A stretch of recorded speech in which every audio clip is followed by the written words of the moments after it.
Now, Artstyle and Funnick getting all the damage. Artstyle's going to be dropping shortly, but they may get the Ember. If they can track him down, he's going to round the corner and make it back to home safely. There's a nice grave. Artstyle doesn't have a TP, though, so it's only buying time.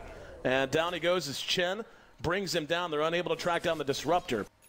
Are looking for a move bottom lane, Aaron. They're so aggressive. They're so far forward. Here we go. There's the net. He's going to catch a Vost. There will be a glimpse, but that's just going to send a Vost a little further back, trying to find a way to stay alive. In the meantime, they can't kill him. Yeah. He's doing so much damage. That's a remarkable. So much damage here. They do bring in no one. He's trying to... The Soul Rib had actually connected. So it's going to end up being 2 for 1. And unfortunately for Vega, they lost one of their more important heroes farm-wise, the Dragon Knight. So Na'Vi really punishing that. Like you said, they just couldn't kill Havos. He was immortal. It looked like, what is Havos doing? Is he feeding? But he will be on the way out now, scurrying backwards. Dendi still holds the Aegis here, but he doesn't have his ultimate anymore. He dropped it in the earlier engagement. Havos trying to life turn his way to freedom, but he gets stunned by the Dragon Knight, focused and brought down. Chase onto Solo. That's a fast Bloodseeker, though. He might clean everyone up. He's gonna get Seema as well, and he's not done yet. Looking for a 4th kill. It's a trip. He sees 3 together. He might go any second. And holding it. There it is. Manages to connect 3, and he got a 3-man silence. BKBs go off, though. Doesn't matter. The damage is just too intense. Funnick this time way up in front. Artstyle once again will end up dropping. The Dragon Knight with his fresh BKB is turning out to be a problem. So Vega, with 2 buybacks expended, need to make this worthwhile. Glimpse on Funnick. He's brought back to the high ground. He will be graved. That speed, though, rushing out and keeping himself alive. Dindy's going to phase shift out. And in the meantime, Vega do manage to... And now coming back in is Mag. Mag looking for anything he can do to contribute to the fight. Artstyle wandering through. Vega do deploy. It's a massacre. Solo's on the run. They've already brought down 2.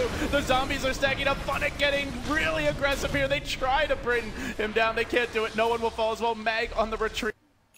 Still dropped the tombstone effectively. There was that one fight bottom where him and Sandiko single-handedly kept Havos alive, and I feel like the whole team played really well, but the game-changing fights were the ones where Dendi either messed up the enemy initiation with the Blink Coil or with the silence or initiated for his team with those. So I would say Dendi MVP here ends the game ridiculously farm puck. 3, 2, and 11. He was involved in 14, I think, out of 18 kills it was. Yeah. He was everywhere on the map. Yeah. Like, well, it's easy to say that whenever they basically 5-man from about 15 minutes in. But just as a honorable mention, Funnick as well. I mean, it's one thing to play well, 9-1-6, that's obvious. But the way he played the Bloodseeker, just always staying around the periphery, never overcommitting until it was time, using Bloodright very effectively, always being on point with rupture targets, so on and so on and so on.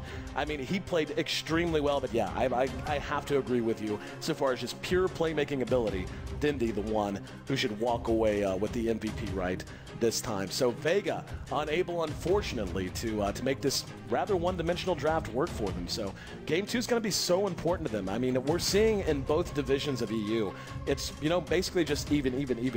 Only a few teams are falling down and really find themselves playing from behind, and there's still a lot of Dota left to be played, but Vega, unfortunately, is one of those teams that has already fallen down a step. This is a really interesting position for Na'Vi. If they can win the next game, they started the day getting 2-0'd by London Conspiracy, a team that I think most people wouldn't have been surprised if they got 1 game, but 2-0 Na'Vi was definitely impressively so too. It wasn't like it was like they played exceptionally well. Then they get 2-0'd by Yellow Submarine, so it kind of throws everything into chaos a bit. But Na'Vi could end this day with 6 points and with 1 match to go. And at that point, I think a tie, and they're all but guaranteed to move along.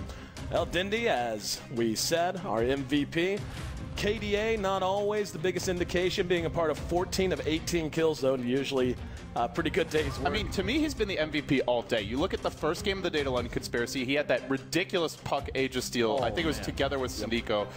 There were a couple of other big plays throughout the day, and I just feel like in general, he's been creating a lot of space for his team. He had a great escape sequence as puck. I mean, speaking of puck, maybe this is a hero you want a second stage ban versus Na'Vi, just because it seems like they're really relying on Dendi for his traditional role back when Na'Vi had all of their old school successes.